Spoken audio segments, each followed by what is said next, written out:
What's good, YouTube? This your boy Chopper Style, bringing you a review on Stargirl Season 1, Episode 8.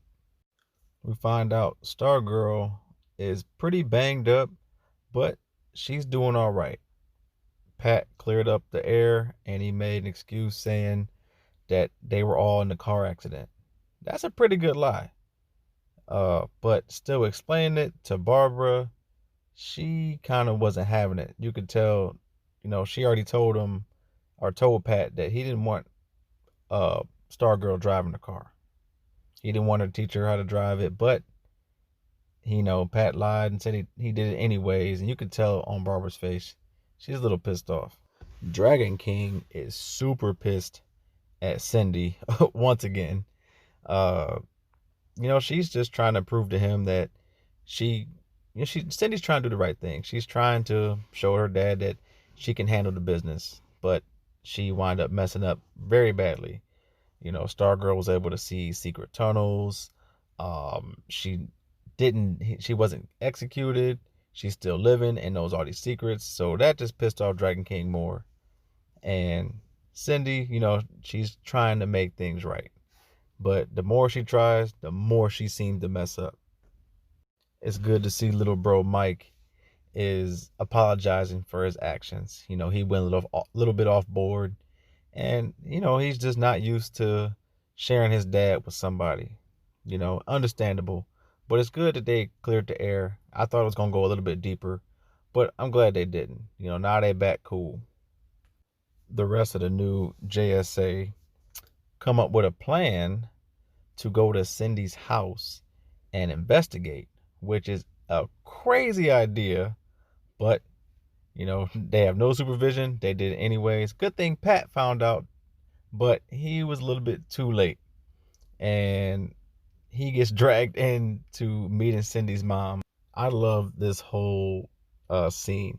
I think it was very funny seeing Pat and Beth work together. But I gotta give it to Beth.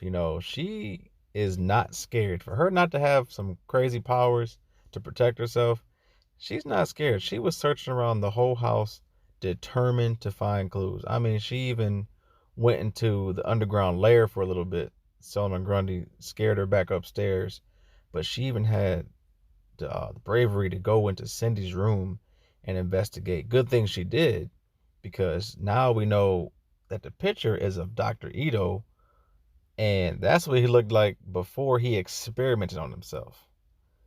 And I can't wait to see what's under his hood. You know, I I think it's gonna look raw. We also find out that Cindy's mom, Bobby, has no information on her at all. Like, she doesn't even exist. So that, I remember I said that in my last video about Dr. Ito creating people. So was she created, or she have some type of powers? Something seems a little bit off with her. She's just super, super nice. She was even trying to hit on Pat, like she was wanting to get some. She was like, "Can I repay you for anything?" And Pat, man, the good thing he walked away. But it's still no telling, what she was gonna do. So it's still a bit mystery about her. We're probably gonna find out more, but it's still wild. Pat had a deep talk with the staff, and he had a lot of good points. Starman, he was a lot older, and he was already doing the JSA stuff before he even got the staff. And Courtney, she is just a kid, and she's coming to all these new powers and all this information at once. She, she can't lead the way right now. She has a lot to learn, and the staff has he wants the staff to slow it down a little bit. And it was funny in the scene because he didn't know if the staff heard him or not, but we seen at the end the staff heard him. But man, the greatest scene of the episode, when Cindy came to Courtney's house. Man, that was unexpected. The whole time she was there, you're thinking, does she know she's Stargirl? Does she not? And Cindy was hinting and talking as if she kind of knew, but kind of didn't the whole time. But she was playing it off as she was just acting her normal self. And for a while, I'm like, damn, okay, maybe she doesn't know that she's Stargirl. I'm like, she should though. I mean, with her hands being messed up, the mask doesn't, hide too much. But we find out before she leaves. She's like, yeah, and by the way, you have a nice staff. And I'm like, oh, damn, here it goes. Good thing Cindy didn't take her out right then and there. I don't know why she didn't. But she's like, I'm going after your friends. And Courtney wasn't having it. Courtney went back to her house and just straight, just straight jade her. They was going at it. I mean, I'm surprised that Stargirl actually went back and fought her again, knowing how powerful Cindy is. Cindy is no joke. I mean, she pulled some glass out of her face, bro. Like, you're not hurting her. Stargirl can whoop some ass, but how can you beat someone who can take like infinite damage?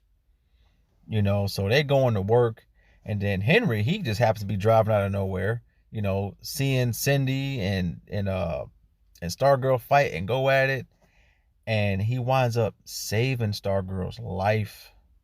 He didn't know what to do. He seen Cindy was about to kill her, and he just let out a big ass wave. I mean, dude, can you imagine how strong this dude's about to be? He's getting to know his powers a little bit, but he just got mad and did that. So that's gonna be wild. But anyway, Cindy, I think her dad had enough of her, and his minions came, took her in the sewers, and locked her up. I can't believe Cindy said some ill stuff though, talking about the way I killed mom, I'm gonna kill you. I'm like, wow, really? She's a little bold. She know damn well she can't take her dad. But I will say, Cindy being a villain is great for the show. I like it a lot. She's definitely gonna come back. Like, that was hype. The whole scene, everything with Cindy in it, that was my favorite part. And I can't wait to see her return. But because of Beth being able to read the picture in Cindy's room, they are now starting to find out a lot about the Dragon King. They know that Dr. Ito is not dead thanks to Pat. Pat knows. Pat comes in clutch, man. With him knowing so much from a while ago, it helps them out so much. I mean, he even knows more than the goggles sometimes. So he sees that things are getting really, really deep now, because I'm not going to lie, the ISA is ridiculously powerful. They have people that have been through all this before. They know how to fight, they know how to kill. They are straight savages. And you got a bunch of just kids who have a lot of heart, but they don't know how to work together yet. They don't know how to fight all like that yet. So, man, what is going to happen?